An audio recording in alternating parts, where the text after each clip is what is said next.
Hi hello welcome to our channel. నేను మీ సిరి. ఈరోజు మనం చెప్పుకోబోయే కథ ధరణి కళ్యాణం పార్ట్ 83. ఇక కథలోకి వెళ్ళిపోదాం. చాలా భయం వేసింది. మీరు రాకపోయేసరికి మంటల్లో కాలిపోయి ఉండేదాన్ని ఈ పాటికి అని అతని భుజం దగ్గర ముఖం దాచుకుని ఏడ్చింది ధరణి. ఇంకా భయపడకు, ఎలా అంటుకుంది అని అడిగాడు.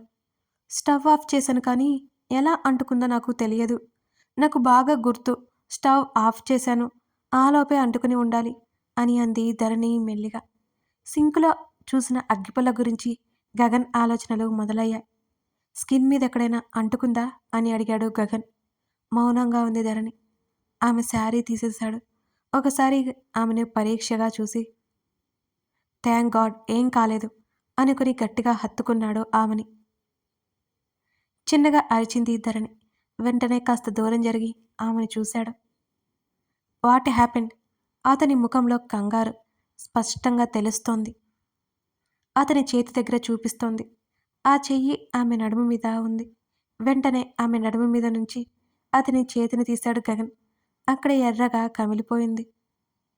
నోటితో గాలి ఊది వెయిట్, నేను వెళ్ళి ఏదైనా ఆయింట్మెంట్ దొరుకుతుందేమోనని తీసుకొస్తాను అని అన్నాడు గగన్.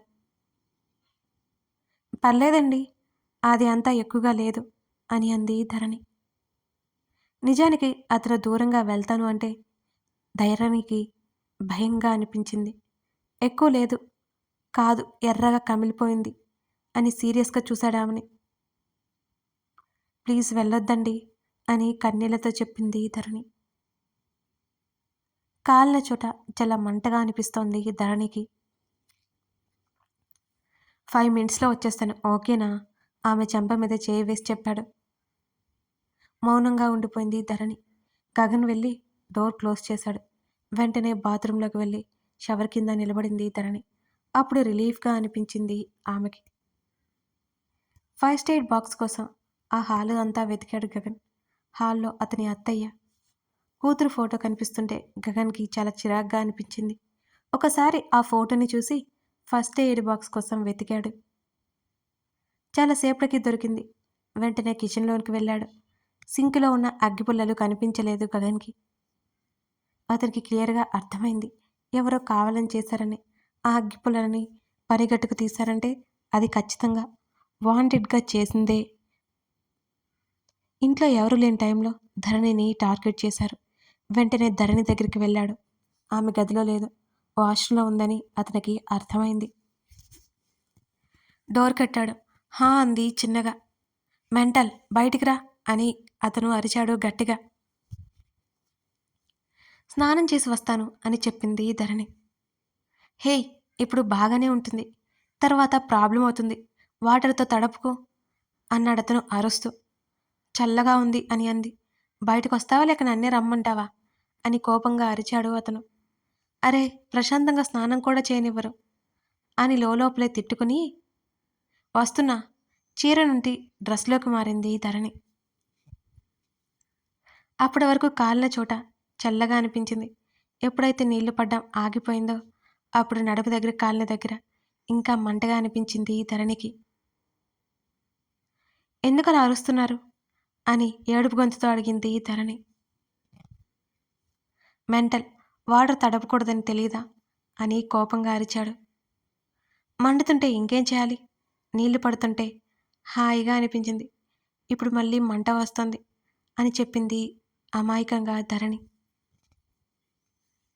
కొట్టేలా ఉన్నాయి అతని చూపులు.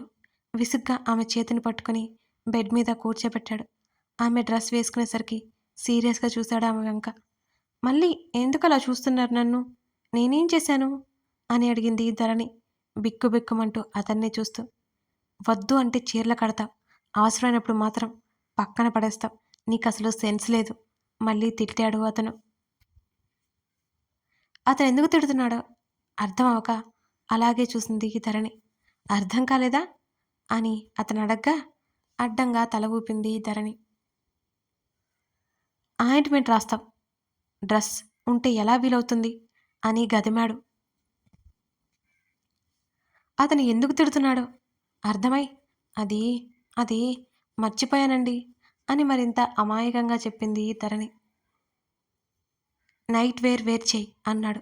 ఇక్కడ బాగోదేమో అని అంది ధరణి. డౌటే లేదు. నువ్వు ఈ కాలంలో పుట్టాల్సిందనివి కాదు. ముందు చెప్పింది ఇచ్చేయి.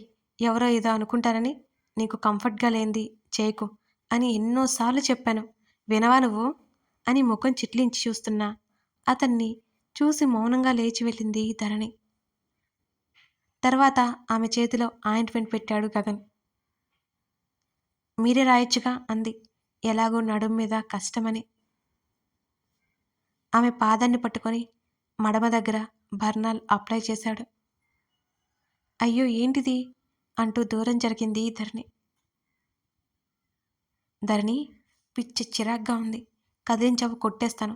నోరు మూసుకొని కూర్చో అన్నాడు అతను ఫ్రస్ట్రేట్ అయిపోతూ. ముఖం నల్లగా పెట్టి చూసింది అతన్ని ధరణి. ఆమె నడుం మీద మెల్లిగా అప్లై చేసి రెస్ట్ తీసుకో అని అన్నాడు గగన్. మీరు అని అడిగింది. ఎక్కడికి వెళ్ళట్లేదన్నాడు. ఇక్కడే ఉండండి అని చెప్పింది ధరణి. ఆమె పక్కన కూర్చున్నాడు. అతని మైండ్ అస్సలు స్థిమితంగా లేదు. అతని భుజం మీద తలవాల్చి కూర్చుంది ధరణి. ఇప్పుడెలా ఉంది అని కాసేపటి తర్వాత అడిగాడు. భయమేస్తుందండి అంది ధరణి. ఈవినింగ్ వెళ్ళిపోదామా అని అన్నాడు అతను. ఆశ్చర్యంగా అతని నుంచి దూరం జరిగి అతన్నే చూసింది ధరణి. అవును, ఈవినింగ్ వెళ్దాం. అప్పటికి నీకు సెట్ అయిపోతుంది అని అన్నాడు గగన్. వద్దు వద్దు బాగోదు.